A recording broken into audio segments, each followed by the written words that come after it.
नमस्कार and welcome. साल 2022 खत्म होने जा रहा है और अगर हम अपने इंडियन इक्विटी मार्केट्स की बात करें या फिर इकोनॉमी की बात करें तो एक्सटर्नल टर्बुलेंस के बीच हमारी इकोनॉमी और हमारे बाजारों ने काफी रेजिलियंस दिखाई। साल 2023 कैसा रह सकता है इंडियन इकोनॉमी के लिए और हमारे बाजारों के लिए, खास करके इक्विटी बाजारों के लिए, इस पर हम चर्चा करेंगे। और joining me now is the market veteran mister Sudeep Bandopadhyay, group chairman Inditrade capital. Very good morning, Sudeep sir, and thank you for your time. Thank you. Thank you for having me here. Our pleasure, sir. Sir अगर हम साल 2022 की बात करें तो एक term जो काफी ट्रेंडिंग रही फाइनेंशियल मार्केट्स के लिए नहीं, आम आदमी के लिए भी, वो रही इन्फ्लेशन। 40 साल के जो डिक्लाइनिंग इंटरेस्ट रेट ट्रेंड था उसका रिवर्सल हमने देखा और aggressive rate hikes by all the developed markets like central bankers world over, जहां इंडिया ने भी, आरबीआई ने भी ब्याज दरों में इजाफा किया। तो ये जो एरा चेंज हो गया, रिवर्स हो गया from declining interest rates to now the rising interest rates, इस एरा को आप कैसा देखते हैं? How is it going to augur for the world economies and India? देखिए, इकोनॉमी में, वर्ल्ड इकोनॉमी में पर्टिकुलरली अगर यूरोप की बात करें, यूएस की बात करें और बाकी भी बहुत सारे देशों की बात करें तो दिक्कत तो जरूर है, क्योंकि इजी मनी सप्लाई जो कि करार था करीबन 2008 के बाद से, फाइनेंशियल क्राइसिस आया तब से और कोविड के एंड होने तक, इसके चलते इन्फ्लेशन एक लेवल पे रीच कर रहा था जो कि अनसस्टेनेबल था। और इसको कंट्रोल करने के लिए, लूज मनी पॉलिसी कंट्रोल करने के लिए कहीं ना कहीं सेंट्रल बैंक को इंटरवीन करके रेट बढ़ाना और लिक्विडिटी थोड़ा बहुत ग्लोबल मार्केट से कम करना बहुत जरूरी था। और ये एडजस्टमेंट, ये कह सकते हैं कि सबको मालूम था कि जब भी ये एडजस्टमेंट होगा थोड़ा पेनफुल होगा, सॉफ्ट लैंडिंग की कोशिश रहेगी, पर पता नहीं शायद सॉफ्ट लैंडिंग हो पाए या नहीं। यही हम लोग देख रहे हैं, यही चल रहा है।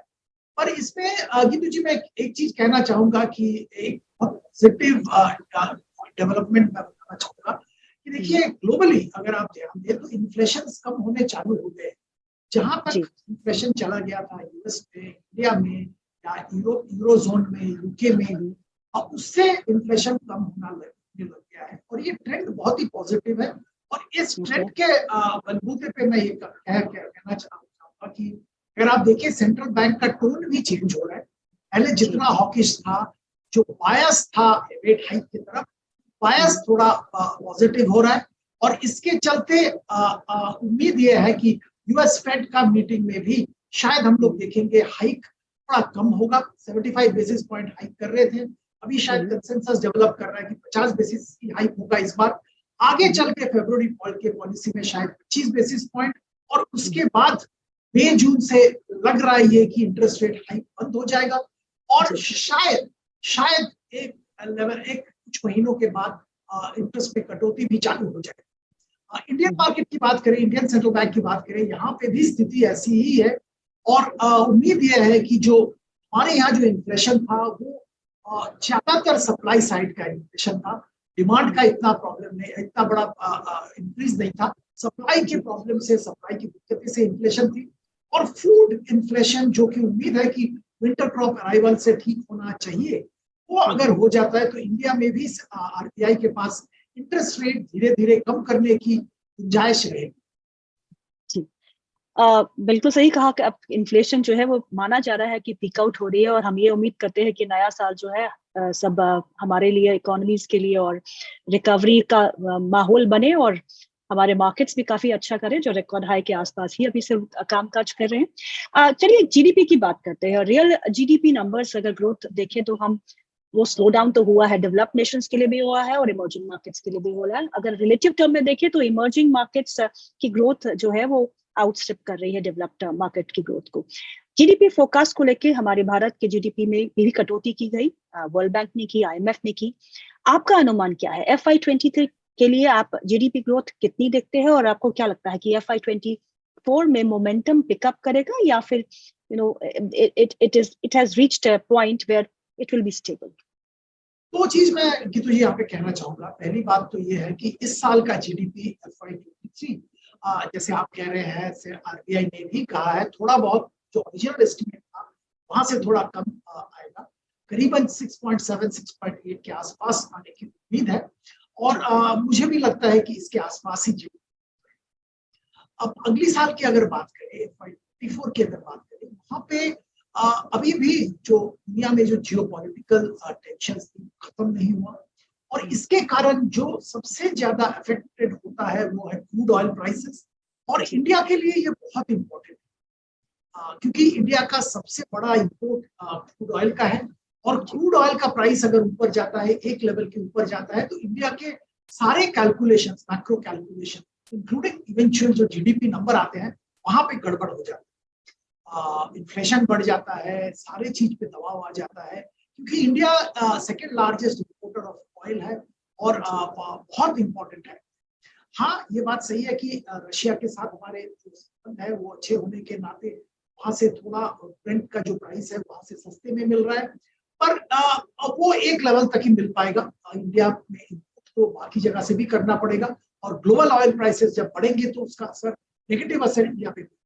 तो मैं ये कहना चाह रहा हूँ कि ग्लोबल ऑयल प्राइसेस मुख्य डिटर्मिनेंट होगा कि इंडिया का इकोनॉमी FY24 में कैसा बिहेव करे। ओवरऑल मैं कह सकता हूं कि मोमेंटम बरकरार है इंडियन इकोनॉमी में, सिर्फ ये ऑयल प्राइस पे ध्यान रखना पड़ेगा। और एक छोटी सी शंका की बात है जिसका मैंने बोला था, दो चीज इंपॉर्टेंट है, वो है कि ग्लोबल मार्केट में और ग्लोबल इकोनॉमीज में अभी भी एक स्लो डाउन का माहौल जारी है। जैसे यूरोप का हमने जिक्र किया, यूएस का जिक्र किया, बाकी देशों का भी जिक्र कर रहे थे, और इसके चलते एक्सपोर्ट जो रेवेन्यू है, एक्सपोर्ट का जो वॉल्यूम है, उसमें हम लोगों को लगता है कि वहां पे एक सिग्निफिकेंट रिडक्शन की संभावना है FY24।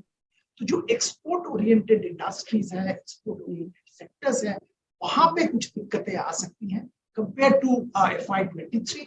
और क्योंकि अभी स्लो डाउन चल रहा है और आने वाले दिनों में शायद स्लो डाउन और भी तेज हो जाएगा यूरोप में और यूएस में बिफोर इवेंचुअल रिकवरी। तो FY24 एक्सपोर्ट के लिए शायद अच्छा नहीं है। ये दो चीज ध्यान में रखना पड़ेगा। अगर ऑयल प्राइसेस ऊपर नहीं जाता है, आई एम कॉन्फिडेंट कि इंडियन जीडीपी जो FY23 में जो लेवल रीच कर रहा है उससे भी बेहतर करेगा। Sudeep sir, there was a report by Goldman Sachs 2075 और 50 की बात की उन्होंने। 2005 में 50 में India will be among the first top 3 world economies, और अगर 2075 की बात करें तो India will be on the second number after China, you know, and United States will be number 3 as far as the economy is concerned. चलिए हम 10 साल की बात करते हैं। 75 तो बहुत दूर है, 50 भी बहुत दूर है। $7 ट्रिलियन इकोनॉमी का लक्ष्य जो हमने रखा है कि एक डिकेड में हम करेंगे, क्या ये पॉसिबल है? और अगर पॉसिबल है, what are the conditions that should promote economic growth of India, and कैसे, कौन से ऐसे की इंग्रेडिएंट्स है जो काफी क्रिटिकल रहेंगे हमारी इकोनॉमी के लिए? ये तो जी मैं तो पहले ही बताना चाहूंगा, जैसे आपने भी इंडिकेट किया कि 2050 2075 ये तो एस्ट्रोलॉजी जैसा हो गया, तो उस पर कमेंट करना हमारे बस का नहीं है। ये एस्ट्रोलॉजर ही कमेंट कर सकते हैं, क्योंकि 2075 में हम लोग कोई नहीं होंगे, तो आप कुछ भी बता दीजिए, राइट। हाँ, अगर 10 साल की बात करें तो $7 ट्रिलियन इकोनॉमी इंडिया का जरूर हो सकता है, और इंडिया दुनिया के टॉप 3 इकोनॉमी में भी शायद आ सकता है। ये जरूर पॉसिबल है। और मैं जो आप जैसे आपने जिक्र किया, खास इंग्रेडिएंट जो जहाँ पे इंडिया बहुत पीछे था, जहाँ पे सरकार ने काम किया और बहुत अच्छे ठोस कदम लिए गए हैं, वो है मैन्युफैक्चरिंग। देखिए, सर्विसेज में इंडिया बहुत आगे था।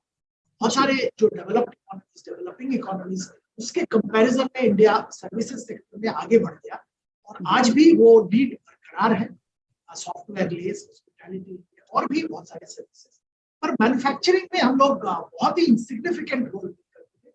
सरकार की तरफ से पिछले 3 सालों में PLI स्कीम लाए गए हैं, इनकम टैक्स रेट्स ठीक कर दिया गया है, और भी बहुत सारे सुविधाएं जैसे सिंगल विंडो क्लियरेंस, और एक डेडिकेटेड वे में स्टेट गवर्नमेंट्स और सेंट्रल गवर्नमेंट इंडस्ट्रीज और मैन्युफैक्चरिंग अट्रैक्ट करने की कोशिश कर रहे हैं। ये बहुत ही इंपॉर्टेंट है इंडिया जैसी इकोनॉमी के लिए। इसके 2 खास कारण है। एक तो देखिए, चाइना में कुछ दिक्कतें हैं, कुछ प्रॉब्लम्स है, और दुनिया के बाकी सारे इकोनॉमीज, डेवलप्ड मार्केट्स रियलाइज कर रहा है कि टू मच चाइना डिपेंडेंट होना शायद उनके लिए सही नहीं है। They are trying to diversify out of China, move out of China, और at least have a alternate base to China. ना वियतनाम बोले या ताइवान बोले या छोटे छोटे बहुत सारे देश जहाँ पे मैन्युफैक्चरिंग बेसिस उन्होंने किए हैं, वो इनएडिक्वेट है क्योंकि बहुत छोटा कंट्री है, लोकल कंजम्पशन ना के बराबर है, तो वहां पे भी अपनी वल्नरेबिलिटीज आ जाती है। तो के नजर में आज के दिन में इंडिया एक टॉप डेस्टिनेशन है मैन्युफैक्चरिंग, ऑल्टरनेट मैन्युफैक्चरिंग साइट का, और इसका फायदा इंडिया को लेना चाहिए, कोशिश भी हो रहा है। और दूसरी बात मैं इंटरनल कहूंगा कि इंडियन इकोनॉमी को आगे बढ़ाने के लिए, इंडिया में एक प्रॉपर बैलेंस डेवलपमेंट के लिए मैन्युफैक्चरिंग पे ध्यान देना बहुत जरूरी है, क्योंकि अगर आपको मिलियंस ऑफ पीपल को जॉब प्रोवाइड करना है, इंक्रीमेंटली हर साल जॉब प्रोवाइड करना है, मैन्युफैक्चरिंग ही ऐसा सेक्टर है जो कि ये जॉब प्रोविजन कर सकता है। अगर आप चाइना का डेवलपमेंट मॉडल देखेंगे, इकोनॉमी जो ओवरऑल इकोनॉमिक प्रोग्रेस चाइना में हुआ है, पर कैपिटा इनकम का ग्रोथ हुआ है, ओवरऑल प्रॉस्पेरिटी बढ़ा है, उसका एक मेन रीजन है दे फोकस्ड ऑन मैन्युफैक्चरिंग, और एक मैन्युफैक्चरिंग में दिग्गज स्थिति में पहुंच गए। इंडिया में वो लैकिंग था, वहां पे फोकस सरकार का आ गया है। उम्मीद ये है कि ये ड्राइव करेगा अपना नेक्स्ट फेज ऑफ ग्रोथ, जो कि हम लोग को 7 trillion economy. Sudeep sir, markets की बात करते हैं आप, क्योंकि लोगों को काफी इंतजार है कि 2023 में क्या मार्केट्स जो वोलेटाइल रहे हैं, 2022 में उतार चढ़ाव हमने काफी देखा, क्या स्थिर हो जाएंगे, और क्या हम 20,000 का स्तर, 25,000 के स्तर की भी बात की जा रही है निफ्टी के लिए, ये देख पाएंगे? अगर करंट वैल्यूएशन के हिसाब से देखें तो आपको भारतीय शेयर बाजार कैसे लग रहे हैं as far as the PE is concern? PE multiple देखें तो 22 के आसपास कामकाज कर रहा है, जो इमर्जिंग मार्केट्स के बाकी इक्विटी मार्केट्स है उनसे काफी ऊपर है, एक्सपेंसिव है। क्या आपको अपना बाजार एक्सपेंसिव लगता है? अगर लगता है तो क्या ट्रेंड देखते हैं आप, और आपका लक्ष्य क्या है निफ्टी का? देखिए, कुछ यहाँ पे कुछ चीज हम लोग को बारीकी से रखना पड़ेगा। पहली बात तो आपने इमर्जिंग मार्केट्स की बात की। इमर्जिंग मार्केट फंड्स, जो ग्लोबल इमर्जिंग मार्केट फंड्स है, पिछले 5-6 साल में बहुत पैसा रेज किया है, और वो इमर्जिंग मार्केट डेडिकेटेड फंड्स है, डिप्लॉय इमर्जिंग मार्केट्स नहीं करता। अब इमर्जिंग मार्केट्स कौन से बिग ब्लॉक का बात किया जाता है, इसमें क्या है? Brazil, Russia, India, China. अगर आप देखेंगे ब्राजील में Lula has come back as president, leftist president है। रशिया, हम सबको मालूम है क्या स्थिति है। चाइना का स्थिति भी सबको मालूम है। तो अगर आप देखेंगे, आप इमर्जिंग मार्केट फंड मैनेजर है, तो आपके पास बचा क्या? आपके पास ऑप्शन बहुत कम है आज के दिन इन्वेस्ट करने का। शायद रशिया में इन्वेस्ट करने का कोई सोचेगा भी नहीं आज। चाइना में बहुत सारी दिक्कतें हैं, बहुत सारे अब्रप्ट पॉलिसी चेंजेस हुआ है, जिससे कि इन्वेस्टर्स का वेल्थ एक तरह से कह सकते हैं कि गॉट डेसिमेटेड। तो इस माहौल में सारे इमर्जिंग मार्केट फंड्स कोशिश कर रहे हैं कि इंडिया में अच्छा खासा सेक्टर, अच्छा खासा निवेश करें। इसीलिए हमने अच्छा खासा FII फ्लोज देखा है इंडिया में। इसके बावजूद कि वैल्यूएशन मल्टीपल जिसका जिक्र आपने किया, वो compare to China, compare to other emerging markets high. पर ये वैल्यूएशन मल्टीपल का भी रीजन भी है ना, जैसे मैं जिक्र कर रहा हूँ, चाइना में आज कौन नया निवेश करने जाएगा मानिए टेक्नोलॉजी सेक्टर में या एडुटेक सेक्टर में, क्योंकि सेक्टर को ही खत्म कर दिया गया। मैन्युफैक्चरिंग में क्योंकि यूएस और यूरोप के साथ चाइना के बहुत सारे जियोपॉलिटिकल चैलेंजेस चल रहा है, वहां पे भी कोई नया निवेश होना बहुत मुश्किल है। तो सारे जो निवेश है वो इंडिया जैसे कंट्रीज में ही होना पॉसिबल है आने वाले दिनों में। तो पी मल्टीपल इंडिया में तो ज्यादा रहेगा ही, और ये पी मल्टीपल देख के हमको घबराना नहीं चाहिए, ये सोचना नहीं चाहिए कि शायद इंडिया से पैसा निकल के चाइना या रशिया में जाएगा। ये संभव नहीं है करंट जियोपॉलिटिकल स्थिति में, और ये जियोपॉलिटिकल स्थिति शायद जल्द चेंज होने वाला भी नहीं। तो इस माहौल में India will continue to attract foreign capital inflows, और अगर इंडिया में मार्केट में लिक्विडिटी बरकरार रहे, साथ में जीडीपी, जैसे आप लोग बात कर रहे हैं 7-8% जीडीपी ग्रोथ होता रहे, तो डोमेस्टिक लिक्विडिटी भी जबरदस्त रहेगा। ये सारा जो माहौल है, ये इंडिकेट करता है कि रोबस्ट इकोनॉमिक ग्रोथ का और कैपिटल मार्केट ग्रोथ। तो हमारी उम्मीद तो यही होगी कि मार्केट आगे बढ़ता रहेगा, और आने वाले दिनों में नए लेवल्स हम लोग देखने को मिलेगा। हाँ, ये बात आपने जैसे कहा है, 25,000 भी 3 साल में असंभव नहीं है, तो 3 साल में 25,000 का लेवल भी हम लोग देख सकते हैं। सुदीप सर, अगर हम सेक्टर्स की बात करें तो जो स्टार परफॉर्मर इस पूरे साल में अब तक रहा, हालांकि मार्च से ही हमने देखा, वो रहा बैंकिंग स्पेस। बैंकिंग पे काफी अच्छा परफॉर्मेंस आपको देखने को मिला। PSU बैंक इंडेक्स 79% अप है अब तक इस पूरे साल में, 2022 की बात कर रहे हैं। FMCG इंडेक्स में भी तेजी देखने को मिली 23% की। ऑटो सेक्टर भी अच्छा प्रदर्शन दिखाते रहे। ये तीनों सेक्टर तो रहे। आपको क्या लगता है कि 2023 में कौन से ऐसे सेक्टर से जो उभर के आ सकते हैं? देखिए, ये सेक्टर के अलावा मैं एक सेक्टर पे बहुत ही बुलिश हूँ, इंफ्रास्ट्रक्चर, कंस्ट्रक्शन, इनके रिलेटेड सारे जो कंपनीज है और एक्टिविटीज है उस पर दो तीन मुख्य कारण इसके हैं। पहली बात तो ये है कि प्राइवेट केपेक्स बहुत सालों के बाद पिकअप कर, बहुत जबरदस्त पिकअप। दूसरी बात है सरकार के तरफ से पब्लिक एक्सपेंडिचर भी जबरदस्त होने वाला है। हम जानते हैं कि सेंट्रल इलेक्शन करीबन 18 महीने के अंदर ही होना चाहिए, तो सेंट्रल केपेक्स भी जबरदस्त। आज के दिन में बजट पे अगर ध्यान दें आप, बजट में बहुत अनयूटिलाइज्ड जो केपेक्स करना था वो केपेक्स हुआ नहीं। स्टेट गवर्नमेंट्स पे भी यही हालत है। तो आने वाले दिनों में जबरदस्त कैपिटल एक्सपेंडिचर, इंफ्रास्ट्रक्चर स्पेंड होगा और इसका बहुत बड़ा फायदा इंडिया की जो दिग्गज कैपिटल गुड्स कंपनीज है या इंफ्रास्ट्रक्चर रिलेटेड कंपनीज है, बिल्डिंग मटेरियल कंपनीज है, सीमेंट कंपनीज है, इनको मिलेगा। तो हम लोग का मानना है कि यहाँ पे जरूर चाहिए। आपने दो तीन सेक्टर का जिक्र ऑलरेडी किया, BFSI, FMCG सही सेक्टर है। सतर्क मैं निवेशक को इसी सेक्टर से करना चाहूंगा, पर्टिकुलरली जो एक्सपोर्ट रिलेटेड है या जो यूरोप US डिपेंडेंट है, क्योंकि वहां पे स्लो डाउन अभी है। लॉन्ग टर्म के लिए कोई प्रॉब्लम नहीं है, पर अगर आप एक साल की बात करें, एक साल के लिए शायद दिक्कतें रहेंगी एक्सपोर्ट ओरिएंटेड और US यूरोप डिपेंडेंट। यानी कि हमें फोकस करना है 2023 में भी डोमेस्टिक सिक्लिकल्स पे। ग्लोबल जो एक्सपोजर वाली कंपनियां हैं उनमें निवेश से थोड़ा बचना होगा। अगर हम बात करें IT स्पेस की, एक ऐसा स्पेस रहा है जो अंडर परफॉर्मर रहा है, आपने खास करके कहा ही कि जिसकी ग्लोबल प्रेजेंस ज्यादा होगी उसको दिक्कतें होंगी। तो आपको लगता है कि जो मार्जिन रिस्क है that's already priced in the price that these IT stocks are quoting, कि अभी और दिक्कतें आ सकती है? देखिए, पहली बात तो है IT स्टॉक जैसे आपने जिक्र किया अच्छा चला नहीं, बहुत रैली पिछले कुछ दिनों में देखने को मिला था, but by and large they were subdued. And इसका कारण यही था कि US में थोड़ा सा रिसेशन का माहौल है। अभी भी अगर देखेंगे कुछ IT कंपनीज जिन्होंने अपना फोरकास्ट चेंज किया, डाउनवर्ड रिविजन किया, और उसके चलते एक बार वापस IT सेक्टर आई थी।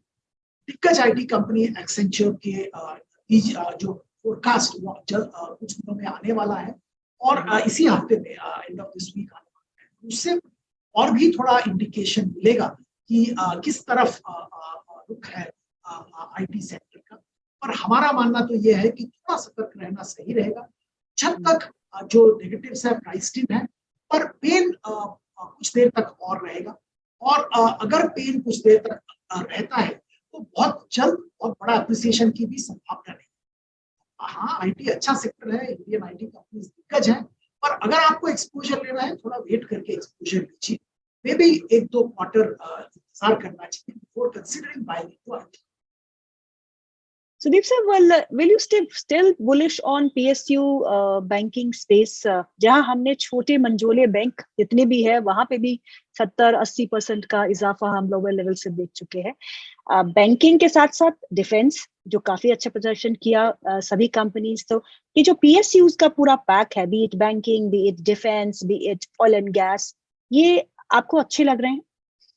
देखिए, PSU बहुत सारे तरीके के PSUs हैं। पहले बैंकिंग की बात कर लेते हैं। जैसे आपने कहा, सारे PSU बैंक्स ने अच्छा प्रदर्शन किया, बहुत अच्छा रिटर्न मिला निवेशक को वहां से, और अब ऐसा माहौल आ गया है कि अभी भी अच्छा रिटर्न मिल सकता है, पर अभी आपको थोड़ा सिलेक्टिव होना। अगर आप overall banking PSU banking space को देखें, यहाँ पे अभी भी हम लोगों को लगता है कि ग्रोथ की अपॉर्चुनिटी है, री रेटिंग की अपॉर्चुनिटी। एक लेवल तक क्लीन अप हो गया है, क्रेडिट ग्रोथ हो रहा है, डिपॉजिट मोबिलाइजेशन ठीक ठाक हो रहा है, और जैसे मैंने कहा कि क्लीन अप के बाद रिकवरी भी होने लग गया है, और आने वाले दिनों में और भी रिकवरी होगा जो रिटर्न ऑफ एसेट्स है उसका। तो प्रॉफिटेबिलिटी और रिटर्न रेशियोज इंप्रूव करें। पर वैल्यूएशन कुछ हद तक फैक्टर कर चुका है, तो थोड़ा केयरफुल है। कंपनी स्पेसिफिक एक्सपोजर ली जा सकती है। कुछ बैंक्स अभी भी ऐसे हैं जहां पे रैली के बावजूद वैल्यूएशन के हिसाब से अट्रैक्टिव लग रहा है, तो वहां पे खरीदारी की जा सकती है। अगर डिफेंस और ऑयल पीएसयूज की बात करें, डिफेंस की बारे में मैं कहूंगा बहुत अच्छा रैली देखने को मिला है। आने वाले दिनों में अगर आप लंबी अवधि के लिए निवेश करना चाहते हैं, तो भी डिफेंस में निवेश कर सकते हैं। पर अगर आपका नजरिया शॉर्ट टर्म है, तो भी मत एक्सपोजर लीजिए, क्योंकि एक लेवल तक रन अप हो चुका है। पर अगर आपका नजरिया 1 ईयर प्लस का है, तो जो दिग्गज कंपनीज है वहां पे आप एक्सपोजर डिफेंस में ले सकते हैं। ऑयल एंड गैस में मैं निवेशक को हमेशा सतर्क रहने की सलाह देता हूं, क्योंकि यहाँ पे सरकार का इंटरवेंशन बहुत जबरदस्त रहता है। सामने बहुत सारे इलेक्शंस आ रहे हैं, और जानते हैं कि इलेक्शन के टाइम जो पास बैक का मैकेनिज्म है, जो प्राइस इंक्रीज का मैकेनिज्म है, वो परफेक्ट नहीं रहता है, और वो सब्सिडी बर्डन शेयरिंग का इशू आ जाता है। कहाँ पे कितना शेयरिंग होगा वो अनसर्टेन है। तो ऑयल पीएसयू से मैं थोड़ा दूर रहने की ही सलाह देता हूँ। पोटेंशियल के लिहाज से अगर बात करें, जबरदस्त पोटेंशियल है, और बाहर से इंडिपेंडेंटली अगर एग्जामिन की जाए तो लगता है कि खरीदारी करनी चाहिए। पर जो एक्सपीरियंस हम लोगों का रहा है, उससे मैं ये कहूंगा कि बहुत सारे अच्छे सेक्टर्स हैं, वहां पे निवेश करिए। ऑयल पीएसयू से थोड़ा Deep sir, one of the groups that has emerged as a winner 2022 में, that is Adani Group. काफी डाइवर्सिफिकेशन और काफी वेल्थ जो उन्होंने है इन्वेस्टर्स के लिए क्रिएट किया है इस पूरे 2022 में। इस ग्रुप के बारे में आपका क्या नजरिया है? Should one be really stay invested in a group which has high debt on its book now? देखिए, कुछ चीज यहाँ पे ध्यान रखना पड़ेगा। कुछ कंपनीज ग्रुप के हैं जो कि बहुत ही एस्टैब्लिश्ड कंपनीज है, बहुत ही अच्छा काम कर रहे हैं। अदानी पोर्ट का अगर हम जिक्र करें, तो देखिए, एक पोर्ट एक बेसिक इंफ्रास्ट्रक्चर है। हम जीडीपी की बात कर रहे हैं, हम $7 ट्रिलियन इकोनॉमी की बात कर रहे हैं। अगर ये सब चीज करना है, पोर्ट इज क्रिटिकल इंफ्रास्ट्रक्चर। और अदानी पोर्ट ने जो किया है काम, पहले तो उनके वेस्ट में उन्होंने अपना कंसोलिडेशन किया, फिर ईस्टर्न पोर्ट में ईस्टर्न सीबेड में उन्होंने पोर्ट एक्विजिशन किए, और वो उसके जरिए कॉम्प्रिहेंसिव सॉल्यूशन प्रोवाइड करने की क्षमता रखते हैं आज के दिन में। और अगर एंटायर अदानी ग्रुप देखें, तो शायद अदानी पोर्ट में प्राइस अप्रिसिएशन सबसे कम होता है। मैं तो निवेशक को ये बोलता हूँ कि आप वो डेट क्या है, कौन सा ग्रुप, कौन सा कंपनी में क्या है, वो सब में आप जा सकते हैं, पर वहां पे मत नजर दीजिए। अदानी पोर्ट एक ऐसा कंपनी है जो कि बेहतरीन कंपनी है, वहां पे जरूर निवेश कीजिए, लंबी अवधि के लिए निवेश कीजिए। दूसरा कंपनी मैं इसी ग्रुप का जिक्र करूंगा, अदानी बिरला। देखिए, ये भी दिग्गज कंपनी है अपने क्षेत्र में। एडिबल ऑयल्स ब्रांड जो है इसका सब जानते हैं। उसके अलावा एक बहुत बड़ा और जबरदस्त एफएमसीजी बन के सामने उभर के आ सकता है आने वाले में। टेंशन यहाँ पे भी बहुत ज्यादा है। और अगर मजे की बात है, ये कंपनी अदानी ग्रुप का शायद second lowest appreciation market price का हुआ है पिछले साल। तो यहाँ पे भी अपॉर्चुनिटी है, तो यहाँ पे भी खरीदारी की जा सकती है। और रही बात जो ओवरऑल डेट की, तो यहाँ पे मैं ये कहूंगा, तो वो हम लोगों को लगता है कि मैनेजमेंट इज ऑल्सो अवेयर। उन्होंने कुछ दिन पहले अपना जो राइट्स इशू का ऐलान किया है, उसके जरिए जो होल्डिंग कंपनी में बहुत बड़ा रकम इकट्ठा कर रहे हैं, इंडिया का सबसे बड़ा राइट्स इशू ला रहे हैं। इसके अलावा बातचीत सुनने को ये भी आया है कि फॉरेन फंड्स के जरिए बहुत बड़ा रकम इकट्ठा करने की बात कर रहे हैं, कैपिटल स्ट्रक्चर डाइवर्सिफाई करने की बात कर रहे हैं। तो आने वाले दिनों में देखने को मिलेगा कैसा सक्सेस मिलता है उनको उस पर। पर कुछ कंपनीज इस ग्रुप के भी हैं जहाँ पे निवेश करने लायक है और इन्वेस्टर्स के लिए अच्छा। सदीप सर, इस बार बजट से आपकी क्या एक्सपेक्टेशंस? बजट से देखिए, बहुत सारे एक्सपेक्टेशंस है। पहली एक्सपेक्टेशन तो ये रहेगी कि ये पॉपुलिस्ट बजट ना हो, क्योंकि इलेक्शन में अभी थोड़ा देर है। तो और सरकार, मैं ये जरूर एडमिट करना चाहूंगा, इस सरकार ने बहुत ऐसा पॉपुलिस्ट काम किया नहीं। पहले भी एक बार ये उम्मीद था कि स्टेट इलेक्शंस है, पॉपुलिस्ट कुछ आएगा, पर उन्होंने किया नहीं। तो मेरी दरखास्त और उम्मीद यही रहेगी कि इकोनॉमी पे ध्यान देके बजट बने, और शायद बनेगा भी ऐसे, क्योंकि ट्रेंड ऐसा ही रहा है। जो स्ट्रक्चरल रिफॉर्म्स का पेस थोड़ा बीच में स्लो हो गया था कोविड के कारण, बहुत सारे और दिक्कतें आ रही चाहिए। लैंड रिफॉर्म, हाँ, ये बजट का हिस्सा नहीं है, पर वो रुका हुआ है, वहां पे भी रिफॉर्म्स जरूरी है। अगर मैन्युफैक्चरिंग को सही ढंग से सपोर्ट करना है तो लैंड रिफॉर्म्स भी एक तरह से जरूरी है। एग्रीकल्चर, मैं इसकी बात नहीं की, वो भी एक बहुत बड़ा पोटेंशियल है इंडिया का एग्रीकल्चर में। कुछ हद तक ग्रीन रेवोल्यूशन ने नर्चर किया है, पर अभी भी बहुत अपॉर्चुनिटी। जो मैं एक छोटा स्टैटिस्टिक्स बताना चाहूंगा, यूरोप में जो एंटायर फ्रूट वेजिटेबल प्रोडक्शन है, इंडिया में उतना फ्रूट वेजिटेबल वेस्ट होता है क्योंकि हमारे पास स्टोरेज इंफ्रास्ट्रक्चर। तो आप समझ सकते हैं कि कितना बड़ा पोटेंशियल इंडिया का है। तो इसको नर्चर करने के लिए भी फार्म सेक्टर में रिफॉर्म्स और लैंड के रिफॉर्म्स लाना जरूरी है। उम्मीद ये होगी कि आने वाले सेशंस में सरकार की तरफ से ये रिफॉर्म्स आएंगे ताकि एग्रीकल्चर, जो कि इकोनॉमी का तीसरा हिस्सा है, एग्रीकल्चर तीसरा हिस्सा भी अपना जो जो जो प्लेस इन द सन वो उसको मिल पाए। सुदीप सर, बहुत बहुत शुक्रिया आज हमारे प्रोग्राम में शामिल होने के लिए। Thank you very much for your time. It has been lovely discussion. Thank you so much. Thank you. तो अभी के लिए इतना ही। Thank you for watching.